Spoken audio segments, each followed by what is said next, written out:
Hi everyone, welcome back to St. Catherine of Siena, the 28th Sunday and counting. The passage from Isaiah is the only passage in the scriptures that refers to a non-Jewish pagan king, Cyrus, as Christ in Greek, the Anointed One. Isaiah is highlighting the fact that we all have the imprint or are made in God's image. There is no graven image of God. The only image of God is humanity. Male and female he made them. In God's own image did God make us. We reflect something of God when we are at our best.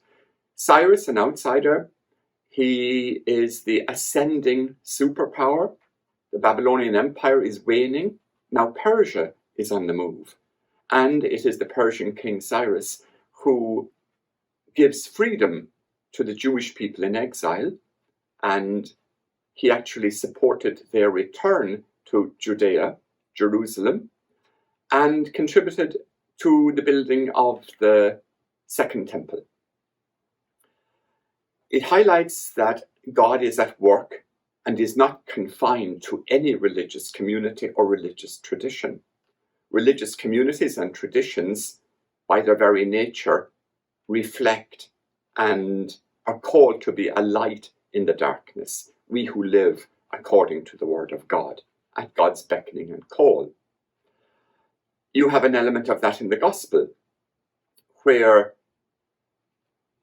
you could say it's not about church and state, two polar opposites, though mind you, they can in their extreme become polar opposites, but that's not the intent. We live in one world.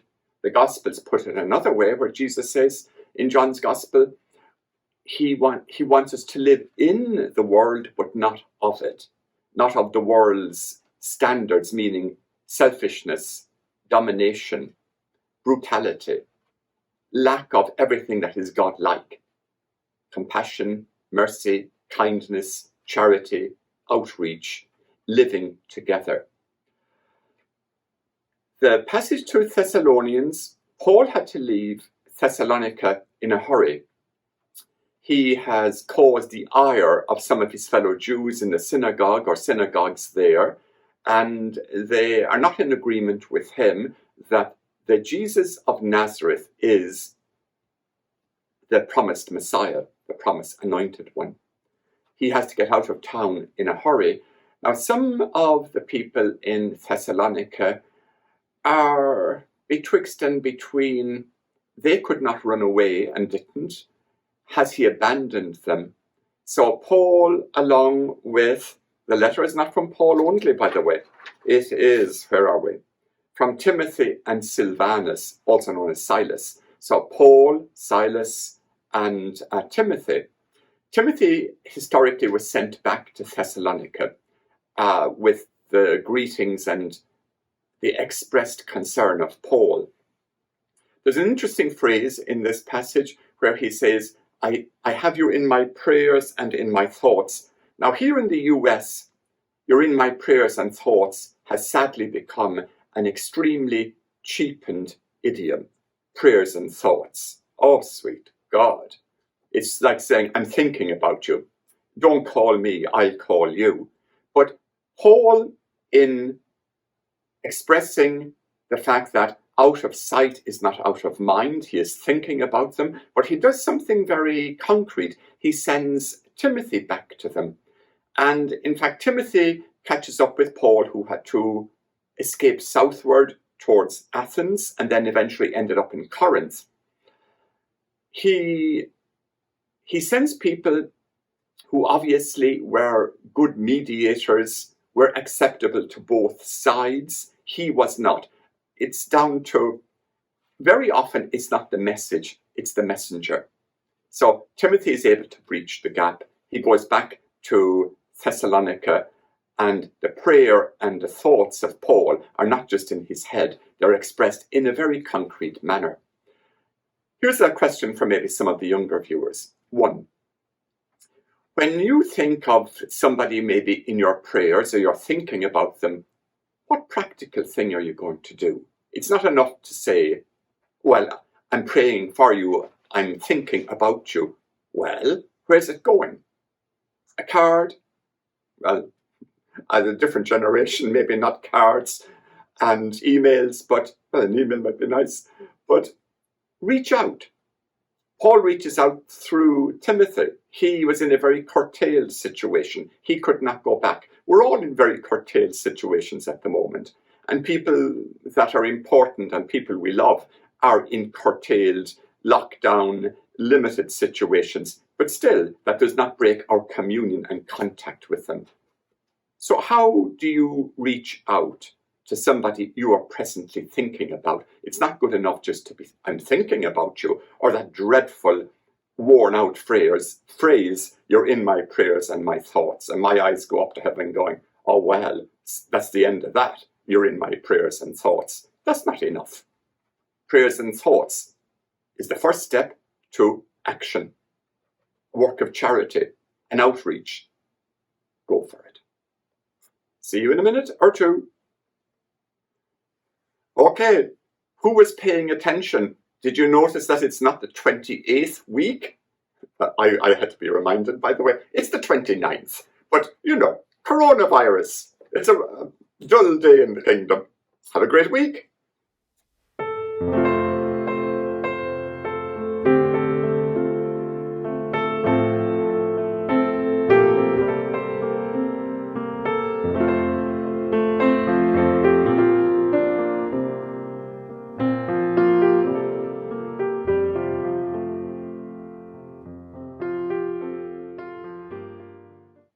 Welcome back, Holy Ones.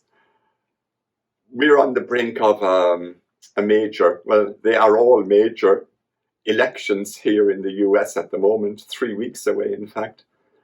So give to Caesar the things that are Caesar's, the secular authority, and to God what is God's. The passage technically has nothing to do with church and state, or synagogue and state, or temple or mosque and state.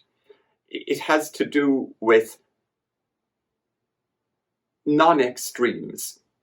At the polar opposites, you have people who can and may be tempted to live in religious isolation, as if the world is completely corrupt, rotten, and you name it. But yet that's God's creation. And then you have the other opposite extreme of ardent nationalism. And we have inherited, sadly, a term from German, Nazi, meaning nationalistic, the Nazi party. And we saw what extreme nationalism did to a nation and how it destroyed the human spirit, destroyed and corrupted humanity. World War II.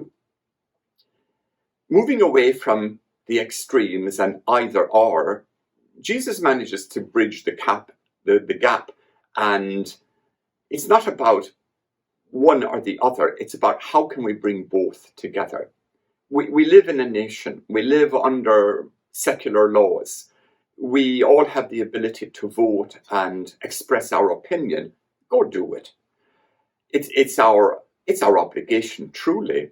There's no point in whining and crying in our beer about the state of the nation, whatever nation it is, unless we're willing to do something about it. And even in very small ways, you see Jesus here highlighting that all secular law is not utterly, absolutely corrupt. There is corruption. And it exists in the church and in religious spheres as well. So don't be tempted to throw the baby out with the bathwater. Jesus manages to bridge the gap in stating that, what belongs to Caesar, the secular authority, there is good there. We even saw it in the prophet Isaiah highlighting to his fellow Jews that an outsider, a non-Jew, actually can bring about the ways of God. We are made in God's image, and At our best, we reflect who God is. And as I said at the introduction, people of religious traditions are explicitly asked to reflect even more so, because now we know what God asks of us, I hope. And part of that is learning to live in communion, living in peace with one another. Jesus does not come down on the side of Caesar or against Caesar. He does not come down on the side of religion only, but he says the things of Caesar to Caesar, the things of God to God. There is an obligation and a duty to both, but the overriding factor would be for religious people and people of goodwill, what is it that we are called to do without excluding one or the other? And it has, I think, at its most basic, the call to be respectful. And we agree to differ. That's part and parcel of life. I'm thinking here of the little ones and the question I gave you, what can you do other than just my prayers and thoughts to reach out to somebody? It's bridging a gap. And we have lots of gaps and bridges that are missing that we had pre-coronavirus. But we can build new ones, and we're constantly building new bridges in life.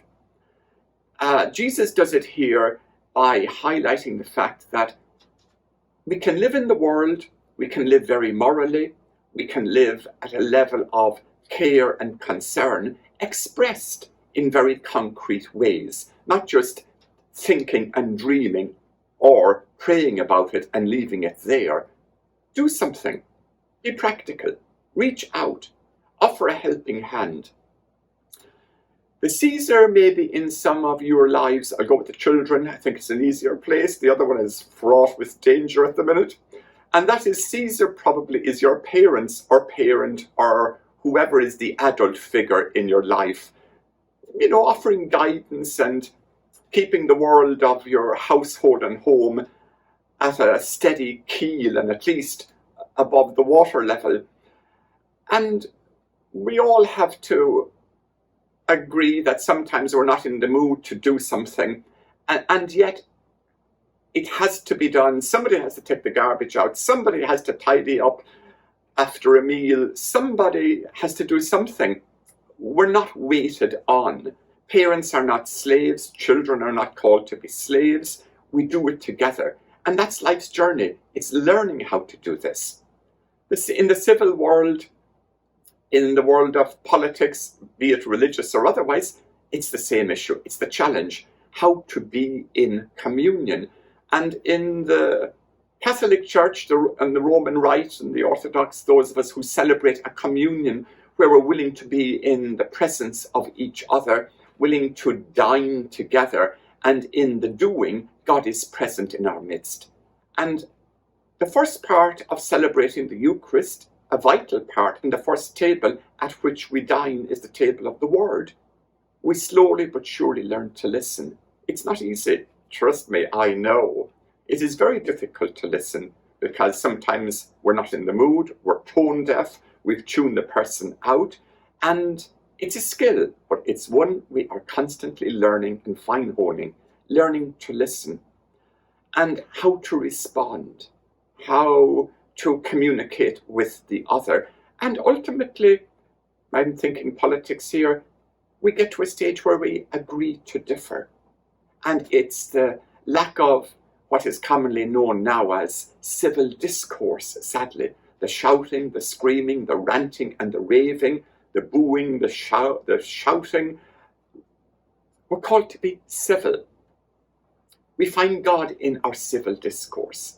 And we are called to be civil. We are called to build a better world. That is within our grasp. And we're called to be critical of those things which have gone off kilter and do not reflect the goodness that is in every person. As much as a tall order as it is, it's the reality in which we live. We learn these skills, hopefully, in our home. We learn to differ. We learn to be respectful. We learn to be respectful of difference, age, mentality, and so on. We learn to be compassionate. We learn to be caring. We learn to forgive. And we learn to be forgiving. And as we are forgiven, we forgive. It's the building and the knitting together of a community. In the gospel, it's called the kingdom of God. And you see Jesus here in the gospel today, sitting in the midst of a world that is no different to the world we live in, because people are people. And it has to do with rising above pettiness, not remaining the sulking 5-year-old when I am now 75, 85 and 95. Don't lose your ability. Fine-hone those skills that are given to you. And the thought of, in our prayers and thoughts when we think of someone, move it just beyond thinking, move it into action. Do something kind. Do something today. Pick up the phone, an email, surprise somebody, gift them in some manner. Celebrate the fact that we can actually, despite all our differences, which are wonderful, they enrich us at their best. They annoy the hell out of us at our worst, but that's good too. It reminds us we are human and we're not perfect, and therefore the other person's not perfect. Your prayers and thoughts, holy ones, put them into action. Prayers and thoughts by themselves. Hackneyed, worn out phrase. To me, it's the most annoying phrase. And I know if someone says, you're in my prayers and thoughts, it is literally, don't call me, I'll call you. And I know where that one's going. Move beyond it. Be what you think. Become who you are. Oh, and to use the phrase from St. Catherine of Siena, I'll end it here. She said, be who you are and you will set the world on fire. Or become who you are and you will set the world on fire. Set the world on fire. Have a great week. Be kind. Be nice. Smile a lot. Take care.